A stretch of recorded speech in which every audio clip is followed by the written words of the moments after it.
غلام فاطمہ اسے دیکھ کر کھڑی ہو گئی، بولی نیاز بی بی، یہ تھانے دار صاحب بھائی خادم حسین سے ملنے آئے۔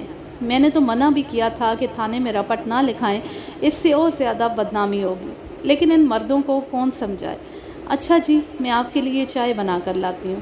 وہ باتیں کرتی ہوئی کمرے سے نکل گئی۔ آپ کنیز کی ماں ہیں؟ ہاں، میں ہی کنیز کی بد نصیب ماں ہوں۔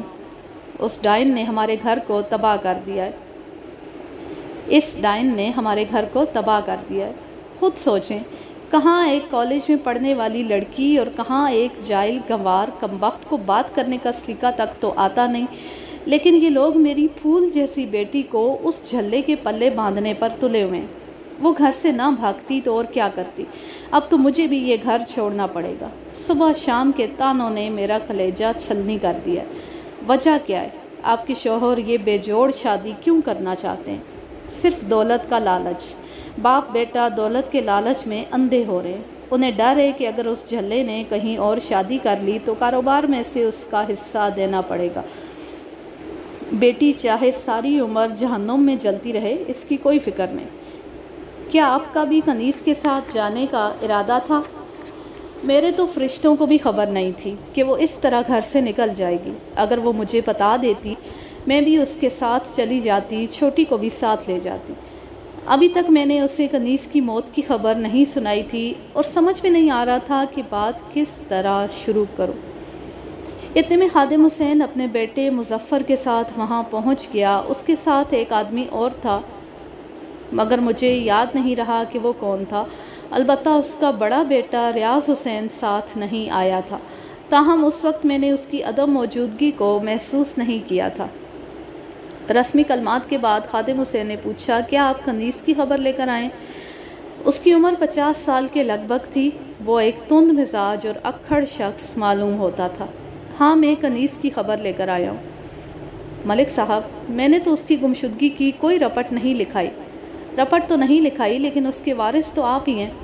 ملک صاحب، اسے بتا دیں کہ اب اس گھر میں اس کے لیے کوئی جگہ نہیں ہے۔ وہ ادھر کا رخ نہ کرے، ورنہ مجھ سے برا کوئی نہیں ہوگا۔ ہم بے غیرت نہیں ہیں۔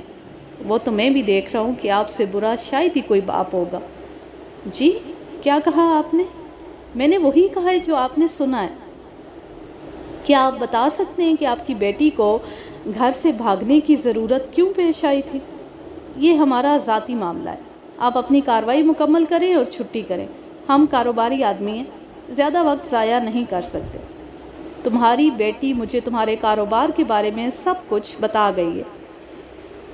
مجھے بھی غصہ آ گیا۔ میں سمجھتا ہوں کہ تم سے زیادہ بے غیرت کوئی نہیں ہوگا۔ دولت کی خاطر اپنی پڑھی لکھی بیٹی کو اپنے ان پڑھ اور مجذوب بھتیجے کے پلے باندھنا چاہتے تھے۔ لعنت ایسی ہوس پر! شادی 2-4 دنوں کا کھیل تو نہیں، زندگی بھر کا معاملہ ہوتا ہے۔ کچھ تو سوچا ہوتا۔ کیا تم یہ چاہتے تھے کہ تمہاری پھول جیسی بیٹی ساری عمر اس پاگل کی رالیں صاف کرتی رہے؟ خادم حسین، خدا کو کیا منہ دکھاؤ گے؟ وہ کچھ نہیں بولا۔ میں نے بات جاری رکھتے ہوئے کہا، خادم حسین، دولت تو انسان خوش رہنے کے لیے کماتا ہے، اولاد کی بہتری کے لیے کماتا ہے۔ ایسی دولت کا کیا فائدہ جو اولاد کو زندگی بھر کے دکھوں میں ڈال دے؟ لوگ تو اولاد کو خوش دیکھنے کے لیے تکلیف اٹھاتے ہیں۔ تم کیسے انسان ہو کہ تم نے بیٹی کے جذبات کی کوئی پرواہ نہیں کی؟ اسے کچھ ندامت محسوس ہوئی۔ صوفے پر بیٹھتا ہوا بولا، کہاں ہے میری بیٹی؟ چلو میں تمہارے ساتھ چلتا ہوں، میں اس سے معافی مانگ لوں گا۔ جمیل واقعی اس کے قابل نہیں ہے۔ کنیز خیریت سے تو ہے نا؟ اس نے 3 راتیں کہاں گزاری ہیں؟ خادم حسین، اب 4 آدمی بھی ساتھ لے لو۔ تم اکیلے اس کی لاش نہیں اٹھا سکو گے۔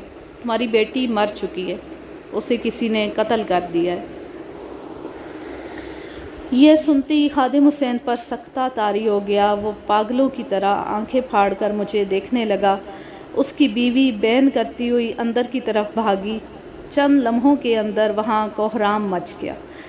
میں جب تھانے پہنچا تو ASI ماسٹر فیروز سے پوچھ گچھ کر رہا تھا۔ فیروز کا حلیہ بتا رہا تھا کہ اس سے عملی پوچھ گچھ بھی کی گئی تھی۔ ASI مجھے ایک طرف لے جا کر کہنے لگا، ملک صاحب، یہ شخص قاتل معلوم نہیں ہوتا، قاتل کوئی اور ہے۔ اتنی جلدی کیسے معلوم کر لیا تم نے؟ آپ خود بات کر کے دیکھ لیں، مجھے تو بے گناہ ہی لگتا ہے۔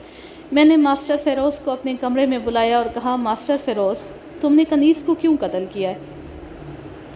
جناب، آپ بے شک میرے ٹکڑے کر دیں لیکن میں جھوٹ نہیں بولوں گا، میں نے کنیز کو قتل نہیں کیا۔ ملک صاحب، ہم نے ایک ساتھ جینے اور مرنے کا عہد کیا تھا، پھر میں کیسے ایسی حرکت کر سکتا تھا؟ اسکول میں تو تم نے اس سے لا تعلقی کا اظہار کیا تھا، وہ تو صرف اس کی عزت بچانے کے لیے کیا تھا۔ میں نے اسے اس رقعے کے بارے میں بتایا جو کنیز نے نصیر کے ہاتھ بھجوایا تھا، اور یہ بھی بتایا کہ جو لڑکا کنیز کو بلانے آیا تھا اس نے بھی اسی کا نام لیا تھا۔ مجھے صرف ایک رقعہ ملا تھا۔ اس نے جیب سے ایک رقعہ نکال کر مجھے دکھایا، خود دیکھ لیں۔ اس رقعے پر 15 ستمبر کی تاریخ تھی۔ یہ وہی تاریخ تھی جس تاریخ کے ریلوے ٹکٹ کنیز کے پلو سے برآمد ہوئے تھے۔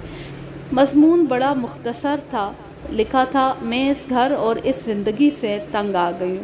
اگلے ہفتے ابا میری منگنی اپنے پاگل بھتیجے سے کرنا چاہتے ہیں، 6 بجے ریلوے اسٹیشن پر ملے۔ یہ رقعہ اس نے ایک بچے کے ہاتھ بھجوایا تھا، لیکن میں گھر پر نہیں تھا۔ بچے نے دوبارہ پتہ نہیں کیا اور اگلے دن صبح مجھے رقعہ دیا۔ میں نے اس سے پوچھا کہ اس نے کنیز کو کیا جواب دیا تھا۔ اس نے کہا، میں نے کنیز باجی سے کہہ دیا تھا کہ رقعہ پہنچا دیا ہے، اور ماسٹر صاحب نے کہا ہے کہ ٹھیک ہے۔ یہ بات سن کر میں پریشان ہو گیا۔ مجھے یہ بھی خبر مل چکی تھی کہ کنیز گھر سے غائب ہے، لہٰذا میں نے اسکول سے چھٹی کی اور سارا دن شہر میں کنیز کو تلاش کرتا رہا۔ آپ اسکول سے پتہ کر سکتے ہیں کہ 16 تاریخ کو میں نے چھٹی کی تھی۔ یہ بات مجھے نصیر نامی لڑکے کے ذریعے معلوم ہو چکی تھی، اور تمہارا کہنا ہے کہ تمہیں دوسرا رقعہ نہیں ملا۔ اگر مجھے رقعہ مل جاتا تو میں فوراً وہاں پہنچ جاتا۔ میں خدا کو حاضر ناصر جان کر کہتا ہوں کہ مجھے دوسرا رقعہ نہیں ملا۔ اس بات کی تصدیق کوئی مشکل کام نہیں تھا۔ اگلے روز میں نے نصیر کو ساتھ لیا اور ماسٹر فیروز کے اسکول پہنچ گیا۔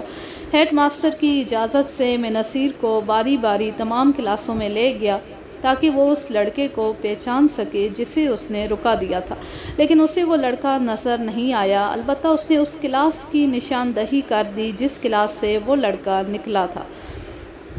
میں نے جب اس کلاس کی حاضری چیک کی تو پتہ چلا کہ اس کلاس کا صرف ایک لڑکا غیر حاضر تھا، اور وہ تھا خادم حسین کا بیٹا مظفر حسین۔ مجھے معلوم تھا کہ خادم حسین کے گھر میں کنیز کی تجہیز و تکفین کی تیاریاں ہو رہی ہوں گی، اس لیے میں نے ایک لڑکے کو بھیج کر مظفر کو بلوا لیا۔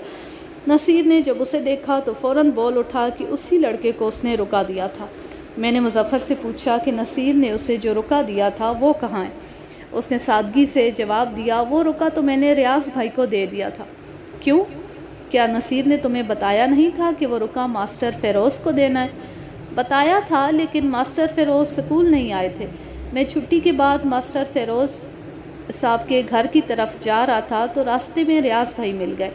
انہوں نے پوچھا، کہاں جا رہے ہو؟ میں نے کہا کہ ماسٹر صاحب کو رقعہ دینے جا رہا ہوں۔ انہوں نے رقعہ لے کر دیکھا اور کہا کہ وہ خود ہی پہنچا دیں گے۔ پھر رقعہ اپنی جیب میں رکھ لیا اور مجھے گھر بھیج دیا۔ مظفر کے بیان سے ساری بات واضح ہو گئی، لیکن اس روز میں نے کوئی کارروائی نہیں کی۔ اگلے روز میں نے ایک پولیس پارٹی کے ساتھ خادم حسین کے گھر اور کارخانے پر چھاپہ مارا۔ کارخانے سے کنیز کا سوٹ کیس اور خون آلود خنجر برآمد ہو گیا۔ میں نے ریاض حسین کو قتل کے الزام میں گرفتار کر کے حوالات میں بند کر دیا۔ 2 روز بعد اس نے اقبال جرم کر لیا اور بہن کے قتل کی جو تفصیل بتائی وہ انتہائی لرزہ خیز تھی۔ کنیز کا رقعہ پڑھنے کے بعد بقول ریاض کے اس کی آنکھوں میں خون اتر آیا۔ اس نے ایک آوارہ لڑکے کو کچھ پیسے دے کر ساتھ ملایا اور اسے سمجھا کر نثار حسین کے گھر بھیج دیا۔ لڑکے نے اس کی ہدایت کے مطابق کنیز سے کہا کہ ماسٹر فیروز نے اسے بلایا ہے۔ کنیز تو انتظار کر رہی تھی۔ وہ خوشی خوشی لڑکے کے ساتھ روانہ ہو گئی۔ لڑکا اسے دریا کی طرف جھاڑیوں میں لے گیا۔ ریاض حسین پہلے سے وہاں چھپا ہوا تھا۔ اس نے لڑکے کو اشارے سے واپس بھیج دیا، اور جب لڑکا حد سماعت سے دور چلا گیا تو اچانک خنجر نکال کر بہن کے سامنے پہنچ گیا۔ کنیز اپنے محبوب کے انتظار میں چاروں طرف دیکھ رہی تھی۔ خنجر بردار بھائی کو دیکھ کر بری طرح لرز گئی، لیکن جلاد بھائی کو اس پر بالکل رحم نہیں آیا۔ کنیز ہاتھ جوڑ کر اسے خدا اور رسول کے واسطے دیتی رہی اور وہ خنجر کے وار کرتا رہا۔ ریاض پر 3 سال تک مقدمہ چلا اور بالآخر اسے قتل عمد کے جرم میں سزائے موت ہو گئی۔ خادم حسین نے بیٹے کو پھانسی کے پھندے سے بچانے کے لیے اپنی ساری جائیداد خرچ کر ڈالی اور بالآخر اس جانکاہ صدمے سے اس کا ہارٹ فیل ہو گیا اور یوں ایک ہنستا بستا گھر محض دولت کے لالچ میں ویران ہو گیا۔ اب میں لیتی ہوں آپ سے اجازت، جا رہے خوش رہیں، شاد و آباد رہیں، ہنستے مسکراتے رہیں۔ اللہ حافظ، اللہ نگہبان۔